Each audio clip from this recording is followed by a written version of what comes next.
कैसे सॉल्व करते हैं इसे? ये तो बहुत ईजी है सॉल्व करना।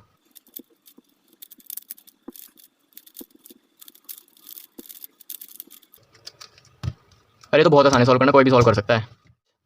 तो ऐसा ही कुछ आपके साथ भी होने वाला है। अगर आपको अभी लगता है कि इसको सॉल्व करना बहुत ही ज़्यादा हार्ड होगा, बहुत दिमाग लगेगा इसे सॉल्व करने में, तो ऐसा कुछ नहीं है, बहुत ही ईजी है इसे सॉल्व करना। और बल्कि आपको अगर एक फेज भी सॉल्व करना नहीं आता होगा ना, तब भी आप इसे पूरा सॉल्व करना सीख सकते हो और बहुत ही आसानी से सीख सकते हो। बस आपको सब वीडियोस देखनी है और आपको बहुत ही ईजी से सॉल्व करना आ जाएगा। अब इस वीडियो में हम इस क्यूब को पूरा सॉल्व करना नहीं सीखेंगे, क्योंकि अगर मैंने इस वीडियो में इस क्यूब को पूरा सॉल्व करना सिखाया तो ये वीडियो बहुत ही ज़्यादा लंबी हो जाएगी और बहुत ज़्यादा कॉम्प्लिकेटेड भी हो जाएगी, तो आपको कुछ भी समझ में नहीं आएगा। क्योंकि हमें इस वीडियो से बिल्कुल बेसिक्स क्लियर करते हुए चलने हैं, तो इसलिए मैं एकदम आपको डिटेल में समझाऊंगा और आपको बहुत ही आसानी से 3x3 क्यूब को सॉल्व करना आ जाएगा। तो आज इस वीडियो की मदद से हम आपका पॉइंट ऑफ व्यू चेंज कर देंगे 3x3 क्यूब को देखने का। मतलब जैसे कि अगर मैं कुछ मूव्स लगाऊं तो आप क्या बोलोगे कि कुछ कलर्स इधर उधर हो रहे हैं, लेकिन रियल में कलर्स नहीं बिगड़ रहे हैं, रियल में ये पीसेस बिगड़ रहे हैं।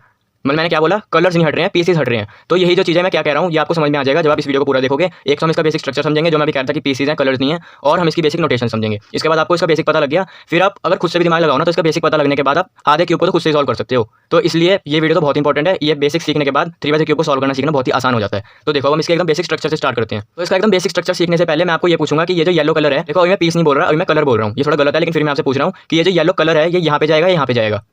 तो आपका जवाब हो सकता है कि ये दोनों में से किसी भी जगह पे जा सकता है। ये कलर तो सॉल्व होने के लिए यहाँ कहीं भी आ जाए, लेकिन ऐसा नहीं है, येलो कलर सिर्फ यहीं पे आ सकता है। तो ऐसा क्यों है? इसका रीजन है कि ये एक पीस है, ये कॉर्नर पीस है। मतलब देखो ये 3 कलर से बना है, ये कॉर्नर पीस सिर्फ इस कॉर्नर पीस की जगह ही आ सकता है। तो ये कॉर्नर पीस क्या है, और एज पीस भी होता है, सेंटर पीस भी होता है, तो यही सब आपको ही पता लगेगा। तो देखो अब हम इसका एकदम बेसिक स्ट्रक्चर समझते हैं। ये है अप फेस, अगर हमने इस तरीके से पकड़ा तो ये हमारा अप फेस होगा। अगर हमने इस तरीके से पकड़ लिया तो ये ऑरेंज कलर हमारा अप फेस होगा। तो इस तरीके से पकड़ते हैं, टोटल 6 फेसेस होंगे। येलो हमारा अप फेस हो गया, व्हाइट बॉटम हो गया या डाउन भी बोल सकते हैं, रेड हमारा हो गया राइट, ऑरेंज हो गया लेफ्ट, ब्लू हो गया फ्रंट और ग्रीन हो गया बैक। इस तरीके से हमारे 6 फेसेस हैं। अब अगर हम देखें कि हर फेस पे एकदम बीचों बीच एक कलर है, ठीक है, तो ये एक पीस है जो सिर्फ एक ही कलर से बना है, इसे बोलते हैं हम सेंटर पीस। ठीक है, हर फेस के बीचों बीच एक कलर होता है, तो इसे हम बोलते हैं सेंटर पीस। अब ये सेंटर पीस है, कभी भी अपनी जगह से नहीं हिलते। जैसे कि अगर मैं कुछ भी रैंडम मूव्स लगाऊं तो क्या होगा, जो सेंटर पीस होगा सिर्फ अपनी जगह पे रोटेट होगा। देखो इससे तो ये मूव ही नहीं हो रहा है, ये सब पीसेस मूव हो रहे हैं, लेकिन सेंटर पीस मूव नहीं हो रहा है। और अगर मैं ऐसे मूव करूँ तो ये बस अपनी जगह पे रोटेट हो रहा है।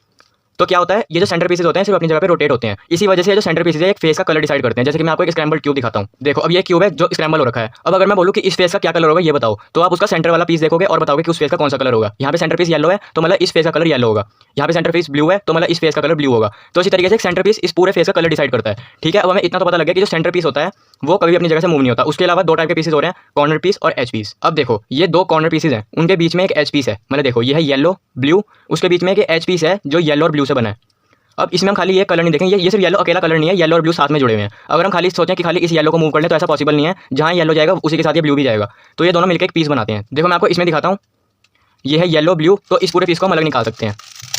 देखो येलो ब्लू का एक पीस निकल गया जो 2 सेंटर पीसेस के बीच में लगा है, तो इस पीस को बोलते हैं हम एच पीस। ठीक है, इसी तरीके से इन 2 सेंटर के बीच में ये लगा, इसे बोलते हैं एच पीस। ये भी एक एच पीस है, येलो रेड, ये भी एक एच पीस है, और येलो ऑरेंज ये भी एक रेड पीस है। इसी तरीके से हमारी इस लेयर में ये 4 एच पीसेस हैं, और बॉटम लेयर में भी देखो ये दोनों सेंटर्स हैं, रेड सेंटर है, ब्लू सेंटर है, इन दोनों के बीच में ये एक एच पीस है। इसी तरीके से टोटल 12 एच पीसेस होते हैं। ठीक है, उसके बाद हमने एच पीस देख लिए, सेंटर पीसेस देख लिए, अब देखते हैं कॉर्नर पीसेस। जैसे कि ये 3 सेंटर है, येलो ब्लू और रेड, इन तीनों के बीच में ये कॉर्नर पीस है। ये एक पीस 3 कलर से बना है, येलो रेड और ब्लू। देखो हम इसको इस तरीके से निकाल के भी देख सकते हैं। ये देखो ये एक पीस है और ये 3 कलर से बना है। तो इसी तरीके से ये सेंटर पीसेस होते हैं, एच पीसेस होते हैं 2 सेंटर पीसेस के बीच में, और कॉर्नर पीसेस होते हैं 3 सेंटर पीसेस के बीच में। ठीक है, तो हमें ये समझ में आ गया कि कॉर्नर पीसेस 3 कलर से बने हैं, एच पीसेस 2 कलर से बने हैं। अब आपको ये समझ में आया कि कभी भी कलर्स मूव नहीं करते, पीसेस मूव करते हैं। ठीक है, तो इस क्यूब में टोटल कितने पीसेस हैं? 8 हमारे कॉर्नर पीसेस हो गए और 12 हो गए एच पीसेस। ठीक है, तो टोटल 20 पीसेस हो गए, और इसके अलावा सेंटर पीसेस होते हैं। तो अब तक आप क्या सोचते थे कि हमें क्यूब को इस तरीके से सॉल्व करना है कि पहले हम एक फेस बनाएंगे। जैसे कि हम इसका एग्जांपल लेते हैं, तो हमें जब इसको सॉल्व करना है तो हम क्या करेंगे, पहले व्हाइट का पूरा फेस बना लेंगे, फिर ब्लू का फेस बना लेंगे, ऐसे करके सॉल्व करेंगे। लेकिन नहीं, इस तरीके से नहीं सॉल्व करते, हम पीसेस की मदद से सॉल्व करते हैं। मतलब कि जैसे कि हम देखें, आपसे मैं एक चीज़ पूछूं कि ये जो व्हाइट और ब्लू वाला पीस है क्या ये अपनी सही जगह पर लगा है, क्या ये समय सॉल्व है? तो इसका आंसर है हाँ, ये सॉल्व है। देखो ये है व्हाइट सेंटर और ये है ब्लू सेंटर, तो इसके बीच में जो एच पीस लगा ये अपनी सही जगह पर लगा, यही इसकी जगह है। इन दोनों सेंटर्स के बीच में इसकी जगह है, तो ये समय सॉल्व है। तो इसी तरीके से हम क्या करेंगे, जैसे ये पीस सॉल्व है ना, वैसे हर पीस को सॉल्व करेंगे। जैसे कि यहाँ पे जो पीस लगना है वो कौन सा होना चाहिए, व्हाइट ऑरेंज। यहाँ पे व्हाइट ऑरेंज वाला पीस लगना चाहिए। यहाँ पे जो कॉर्नर पीस लगना चाहिए वो कौन सा होना चाहिए, व्हाइट ब्लू ऑरेंज। यहाँ पे व्हाइट ब्लू ऑरेंज वाला कॉर्नर पीस लगना चाहिए। इसी तरीके से हम सभी पीसेस को उनकी सही जगह पर लगाएंगे और पूरा क्यूब सॉल्व हो जाएगा। एक एक करके सभी पीसेस को सही जगह पर लगाएंगे और पूरा क्यूब सॉल्व हो जाएगा। ठीक है, तो मैंने पहले आपसे ये पूछा था कि ये वाला जो कलर है ये यहाँ पे लगेगा, यहाँ पे लगेगा। तो देखो ये जो कलर है ये कलर नहीं है, पूरा पीस है, येलो ब्लू और रेड। तो ये कॉर्नर पीस है, 3 कलर से बना है। तो ये जो कॉर्नर पीस है ये कॉर्नर पीस की जगह पे तो जा सकता है, कॉर्नर पीस एच पीस की जगह पे तो जा नहीं सकता। जैसे कि मैं एक सॉल्व क्यूब में आपको लगा के दिखाऊं स्क्रैम्बल, मैंने ये मूव किया तो इससे क्या हुआ, सारे कॉर्नर पीस एक दूसरे की जगह पे चले गए और एच पीस एक दूसरे की। ऐसा तो नहीं हो सकता कि जो 3 कलर वाला कॉर्नर पीस है वो यहाँ पे आ जाए 2 सेंटर्स के बीच में, तो ऐसा तो कुछ हो ही नहीं सकता। तो इसका मतलब एच पीस की जगह एच पीस जाएंगे, कॉर्नर पीस की जगह कॉर्नर पीस जाएंगे। इस तरीके से हमारा क्यूब पूरा स्क्रैम्बल हो जाता है। तो ये वाला जो पीस है ये पूरा यहाँ पे आ सकता है, हम इस तरीके से इसको लगा सकते हैं। तो ये मैंने कैसे किया ये तो अभी आपको पता लग जाएगा बाद में। अब हमारा नेक्स्ट स्टेप है नोटेशंस को समझना। अब ये नोटेशंस क्या होती हैं, तो 3x3 क्यूब को सॉल्व करते समय हम कुछ मूव्स लगाते हैं। हम सबसे पहले एग्जांपल फ्रंट का लेते हैं, फ्रंट से शुरुआत करते हैं। ये हमारा फ्रंट फेस है, तो फ्रंट फेस में जितने भी पीसेस हैं, ये कॉर्नर पीस आ रहे हैं फ्रंट फेस में, ये एज पीस, ये चारों कॉर्नर पीसेस और ये चारों एज पीसेस हमारे फ्रंट फेस में आ रहे हैं। तो मैं इस लेयर को, ये पूरी एक लेयर हो गई, इसको इस तरीके से मूव कर सकता हूँ। तो ये हमारी होगी फ्रंट लेयर।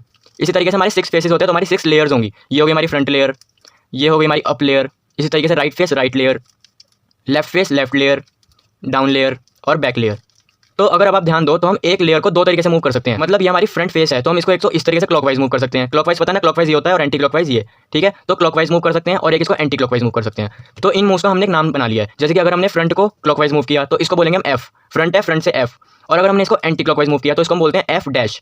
समझ गए, एफ डैश। अब ये जो डैश है इसको हम प्राइम बोलते हैं। तो ये हो गया हमारा एफ, ये हो गया एफ प्राइम। देखो मैं एक बार आपको फिर से समझाता हूँ। ये हमारी फ्रंट लेयर है, इसको हम दो तरीके से मूव कर सकते हैं, एक क्लॉकवाइज और एक एंटी क्लॉकवाइज। तो अगर हमने इसको क्लॉकवाइज मूव किया तो इसको हम बोलेंगे एफ, और अगर इसको हमने एंटी क्लॉकवाइज मूव किया तो उसको बोलेंगे हम एफ प्राइम। इसी तरीके से हम हर फेस को मूव कर सकते हैं। राइट को बोलेंगे आर। अब अगर हमने राइट लेयर को क्लॉकवाइज मूव किया तो उसे बोलेंगे आर, एंटी क्लॉकवाइज मूव किया तो उसे बोलेंगे आर प्राइम, मतलब आर और ऊपर डैश लगी होगी, ठीक है। अब देखो ये हमारी राइट लेयर है, अगर हम इसको इस तरीके से देखें तो क्लॉकवाइज होगा ये और एंटी क्लॉकवाइज होगा ये। तो क्लॉकवाइज क्या है, ऐसे है, मतलब राइट लेयर को अगर हमने क्लॉकवाइज मूव करना है, अगर हमने मूव करना है आर तो हमें इसको इस तरीके से मूव करना पड़ेगा, इसे कहते हैं आर। अगर हमें करना है आर प्राइम तो एंटी क्लॉकवाइज ये होता है, ये होता है एंटी क्लॉकवाइज, तो इसको इस तरीके से मूव करना है। तो देखो स्टार्टिंग में आपको थोड़ी सी दिक्कत आएगी कि आपको यही प्रैक्टिस करनी है शुरुआत में इसको मूव लगाने की। अगर मैंने आपको बोला आर तो आप सीधा ये कर दोगे R, R prime, R prime, ठीक है। अब शुरुआत में आपको दिक्कत होगी, आपको ऐसे करके देखना पड़ेगा कि अच्छा ये है क्लॉकवाइज, ये है आर, ये है आर प्राइम, ठीक है। इसी तरीके से हमने एफ देख लिया, आर देख लिया, अब यू देखते हैं। यू मतलब अप। अब अगर हमने करना है यू मतलब अप लेयर को क्लॉकवाइज मूव करना है तो ये होता है क्लॉकवाइज, तो ये हो गया हमारा यू। यू मतलब अप लेयर को उस तरफ को पुश कर दो। अब हमने करना है यू प्राइम तो ये हो गया क्लॉकवाइज, तो ये हो गया यू प्राइम, ठीक है। मैंने क्या बोला, ये हो गया यू, ये हो गया यू प्राइम। अब हमने फ्रंट लेयर को देख लिया, अप लेयर को देख लिया, राइट लेयर को देख लिया। अब इसी तरीके से हम लेफ्ट लेयर को दो तरीके से मूव कर सकते हैं। अब अगर हम यहाँ से देखें तो ये हो गया क्लॉकवाइज, तो ये हो गया क्लॉकवाइज। लेफ्ट लेयर को अगर हमने एल करना है तो हम इसको इस तरीके से करेंगे, ठीक है। अब हमें करना है एल प्राइम तो हम ये करेंगे, ठीक है। अब यहाँ पे एक चीज़ ध्यान दो, इसमें मैं शुरुआत में कंफ्यूज हुआ था कि अगर हमें करना है आर तो हमें क्या करना पड़ता है, आर लेयर को पीछे को पुश करना पड़ता है। अब हमें करना है एल तो हमें क्या करना है, एल लेयर को आगे को पुश करना है। समझ गए। तो इससे मुझे पहले कंफ्यूजन होती थी कि अगर हम आर कर रहे हैं तो आर को पीछे पुश कर रहे हैं, तो एल करने में मैं एल को पीछे क्यों नहीं पुश करना, ये एल प्राइम क्यों है, मतलब समझ रहे हैं मैं क्या कहना चाह रहा हूँ। तो इसलिए आपको इससे कंफ्यूज नहीं होना, आपको बस ये देखना है कि ये क्लॉकवाइज है तो ये हो गया आर, अब ये एंटी क्लॉकवाइज ये हो गया आर प्राइम, ये क्लॉकवाइज है तो ये हो गया एल, एंटी क्लॉकवाइज ये हो गया एल प्राइम। इसी तरीके से F, F prime, you, you prime. अब डी भी हो सकता है, डाउन, डी मतलब डाउन, ये हो गया क्लॉकवाइज मतलब डी, डी प्राइम। इसी तरीके से बी भी हो सकता है, ये हो गया बी, ये हो गया बी प्राइम।